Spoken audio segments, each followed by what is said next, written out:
What is happening, people? Welcome back to Behind the Dugouts for another tactical breakdown video. And in today's video, we are talking about Chelsea's new signing, Pep Chavarría. But before we get into it, I want to pose you a question. Is Pep Chavarría just another depth player for Chelsea? Or has Xabi Alonso quietly signed the exact left-sided profile his system needs? Look, on the surface, this is not a signing that explodes on Twitter, but tactically, this is a proper Alonso signing. Sensible, functional, and much more interesting when you put him on a tactics board. Right, in today's video, we will be covering 5 main topics. 1, Chelsea's left side structure. 2, what he brings in possession. 3, defensive value and transition control. 4, how he fits in Xabi Alonso's Chelsea. And 5, what he is not. So let's get into it. So let's get straight into why he matters tactically. Chelsea's left side needs a player that can hold the touchline, stretch the opposition back four, but still give Alonso the defensive balance that he needs when the attack breaks down. And this is what I want to focus on now, the left side structure. If the winger wants to come into the half space, Chavarría can be the outside runner. If the number 10 drops between the lines, Chavarría can pin the opposition right back. And if Chelsea lose it, he has to recover into the channel quickly enough to stop the counter. So the first thing to understand is this is not a who starts debate. This is a tactical choice and how Chelsea set up their left-sided structure. As you'll notice here, if the winger was to move to the inside channel and occupy the space, Chelsea still needs someone to hold the width, keep the pitch big, and this is where Chavarría becomes useful. As you'll see with this run here, if he was to make this forward run to overlap the winger, he will pin the right back. And what that will do is create a little pocket inside. The pocket is where Chelsea are going to want their more creative players receiving the ball. So already, before we even talk about crosses, you can see the value. His width changes the spacing of the whole attack. Now, this clip is a great example of Chavarría getting high, keeping the width, and creating that little pocket of space on the edge of the box for the attacking players. First thing we got to look at is positioning high and wide on the left-hand side. And the players I want you to also take note of is this attacking player here and these two defenders here. What you'll notice is Chavarría is looking to run into this channel as the ball's been played and get into that outside lane space. Now, as we play the clip further forward, what I want you to notice is a few things. So 1, this player here is looking to get into the space on the edge of the box. What you'll notice as well is the two defenders have lost complete sight of him. They have now got their back towards him, which from a defensive point of view is not what you want to do with your attacking players. You always want to keep them within your line of sight. They are fully focused on Chavarría's movement. And as I play the clip further forward, you'll notice the space starts to open. As you'll see right here on the edge, the space has opened up for the attacking player to receive the ball. And this is what Chavarría will bring on that left-hand side, part of that left-hand structure. So once you understand the left-sided structure, the next question's obvious. What does he actually do when Chelsea have the ball? Because the value is not just standing wide, it's what that width does to the opposition. The main thing Chelsea get is touchline security. Chavarría is comfortable holding the width, receiving on the outside, and timing his overlaps when the wingers drive inside. That matters because Alonso's teams often need the wing-backs to stretch the pitch, to allow the inside forwards to play between the lines. He's not an elite 1v1 dribbler. That is important to caveat. But he can progress the ball with simple passing, early crosses, and repeated movements. Sometimes the value is not the spectacular action. It is, in fact, that he keeps arriving in the correct zone. If we take the same point about the width and we use it to build the possession pattern around it, you'll start to notice the picture. You'll see here with the triangle, this is the pattern that we would be looking to recreate. Now, starting the ball with the centre back, his first goal is to draw the first line of pressure.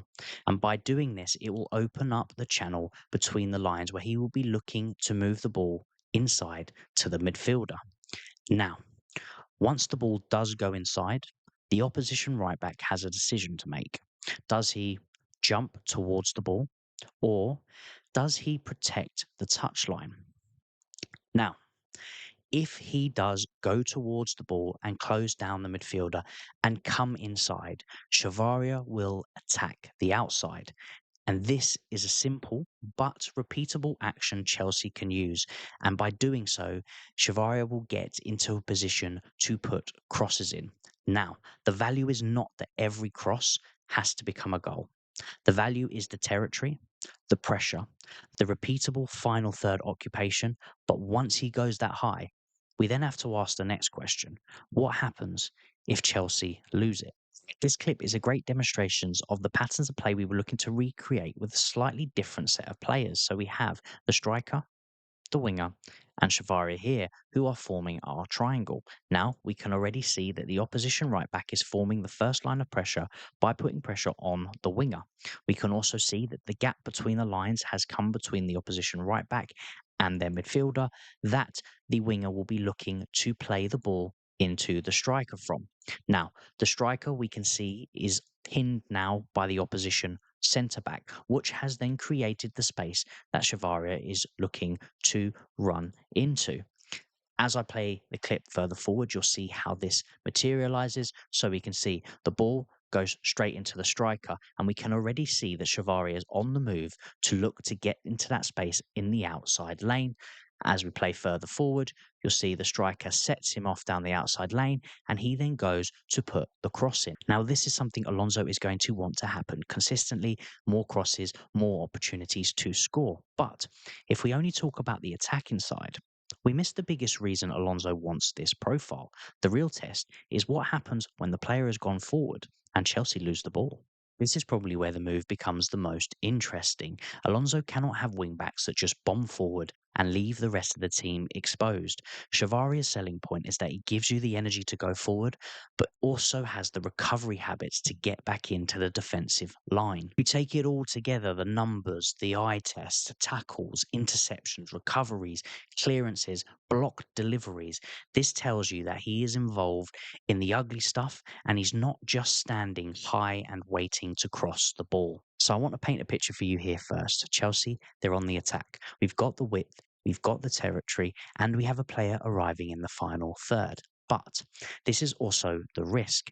If the wingback goes high, the channel behind him becomes the space the opposition want to attack. First thing Alonso will set up is his rest defense, which would be the back three and the pivot player. And the reason the rest defense matters is the team must be ready for when they lose possession. So if Chelsea were to lose the ball here, the counter does not come randomly. It comes into this lane, the space that has been left behind. Now, Chavarria's job here will be to recover the angle, delay the attack, and stop the opponent from travelling inside. And that is the balance Chelsea are buying: the width when they attack, but a route back into defensive line when the move breaks down. Now, this clip is a great example of what happens when the possession is lost high up the pitch and you need to recover. So first we take a look at our rest players. We have our three defenders here, and then we have our pivot player here. Now, you'll notice already on the screen that Chavarría is already on the turn and looking to trap back to get in the space that he has left behind, because the opposition player is looking to utilize it. As I play the clip further forward, notice his positioning. He's not running straight to the ball. He is looking to angle his run and close down the space. And with every step, he's not allowing the attacking player to get inside the pitch. And as you'll see, as the clip goes further on, the more space he shuts down, the attacking player makes the mistake and they win the ball back. So now we have two halves of the role. He gives Chelsea the width when they're in possession, and he has to recover when the move breaks down. The next step is to put him into Alonso's wider system, and that is what we're going to do next. Alonso's big idea is control, but not boring control, positional control. Where are the spare men? Where is the free lane? And what happens when we lose the ball? Now, Chavarría fits because he can play as a left back in a back four, or he can play as a left wing back in a back three structure. And in a 3-4-2-1 structure, his job is simple, but it's demanding. Hold the width, force the opposition right back to make decisions, and arrive in the final third without destroying the defensive balance behind him. So we've got Chelsea set up in this 3-4-2-1 formation, and we're going to take everything we've just spoken about and put it all into Alonso's system. Chavarría, as you can see, he is starting high, and that is because the width needs to come from the wing backs in this formation. Now, if Chelsea are looking to circulate the ball around the back three, he becomes the outside release. And that means that the team can move the opponent across the pitch before attacking the wide lane. So this is the interesting part. If we were to switch the formation from the 3-4-2-1 over to the 4-2-3-1, the principles would still remain the same for the back four. So if the winger was to be high and wide, Chavarría would be a bit more conservative. However, in this situation, if the winger was to move into the half space, Chavarría would then become the width. And in addition to this, Chelsea now have two slightly different options for that left-hand side. And this helps with squad balance. Hato can be used a bit more flexibly, while Chavarría gives Alonso a natural touchline option. Now, this is where we have to be honest. Chavarría is not coming in to be an elite creative hub. He is not a fullback that is going to invert into midfield or dictate the game or even dribble past three players every week. And if Chelsea fans are expecting this, then you're judging the wrong signing. What he is, though, is he is a very useful floor raiser. He gives you the availability, the intensity, the balance, and a natural left-sided profile. And that matters in a squad where the left-back position has just lost one of its most experienced players. So to keep this analysis fair, I'm going to give you what I think are his biggest strengths and what are his potential limitations. Starting off with his strengths, for me, are his width, his recovery runs, work rate, crossing, and defensive involvements. And these are all things that make him very useful to an Alonso team. Now, his potential limitations, I think, are his elite ball dribbling, high-end final pass, aerial dominance, and heavy pressure build-up. These are not his biggest weapons, so Chelsea fans should not judge him like that. The question is not whether he is a superstar. The question is whether he makes the left side function better. And tactically, this is where he can raise the floor. Cleaner width, better recovery, and more balance. So what does Pep Chavarría bring to this Chelsea side? Well, he brings you a specialist left-sided defender that understands his lane. He brings you width, defensive honesty, and a tactical reliability that makes managers' systems easier to execute. The exciting bit is not that he changes Chelsea's ceiling on his own. The exciting bit is that he helps that whole left side function. He gives Alonso another way to build attacks, another way to protect transitions, and another way to manage development of players like Hato. So no, this is not a shiny box office signing, but tactically, this is one of those signings that makes a lot more sense on the board. Now, if you have enjoyed this video, guys, please don't forget to smash the likes, subscribe to Behind the Dugouts, and let me know who's the next player you'd like to see on a tactics board. And as always, football, it's not just about the final score, it's about what happens behind the dugouts. I'll catch you all in the next one. Peace.